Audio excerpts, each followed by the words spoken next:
the Bengals have Trey Hendrickson in the building. He wanted to be traded. He signed an extension last year that he has to regret. He had a huge season. That's the problem here. And now he's got $14.8 million this year, $15.8 million next year. He had high into the double-digit sacks, like 17, I think it was last year. Yeah. And they're not going to blink. They're not going to give him more money. They might, I don't know, but it's the Bengals. And they've got other guys they have to pay. They definitely weren't going to trade him. So in comments to the team's website, he said, I want to bring a Super Bowl to Cincinnati, played with the Bengals a long time. He returned to the offseason workouts yesterday after reportedly requesting a trade. He didn't have to show up for the offseason workouts. These are voluntary. If he wanted to send that message, he could have. And now he's kind of stuck. They were actually talking about possible retirement when the reports first came out. Right. So, sometimes what happens is a guy gets stuck in a corner, and maybe he painted himself into it with the last contract he did. But there's a team sometimes that just says, we're not throwing you a lifeline. We're not doing it. You signed a contract. Honor it. I don't know what that does, to cultivate the best possible vibe in the locker room.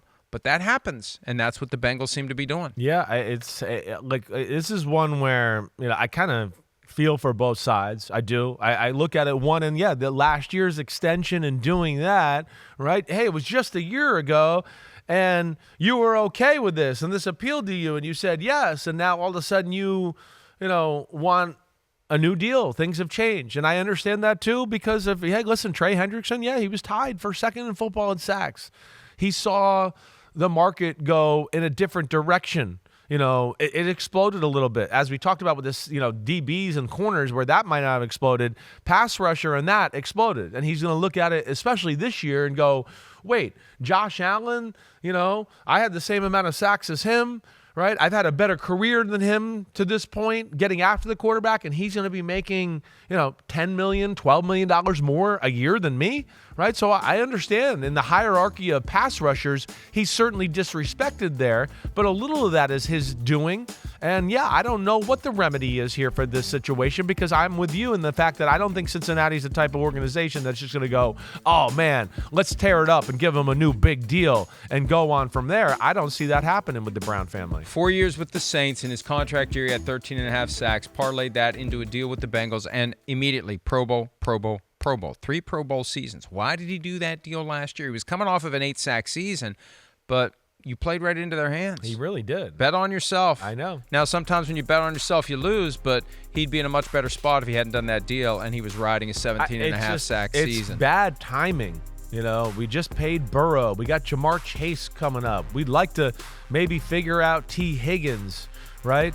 That's where you worry about it overall. But at the same time, I look at it and go, man, Cincinnati, you don't have a ton of difference maker, F up the play, game in a big moment can close it out type of guys on your front seven, and he is that guy, right? So I feel like this is one where Hendrickson's he's gonna be there, but not do everything. Right. And I think this is going to go on all the way through training camp, and hopefully they can figure out something, short-term contract, something like that can give them a big chunk of change. We saw him already at the voluntary offseason workouts out there doing things. Right. I mean, maybe he's decided, you know what, I made my bed.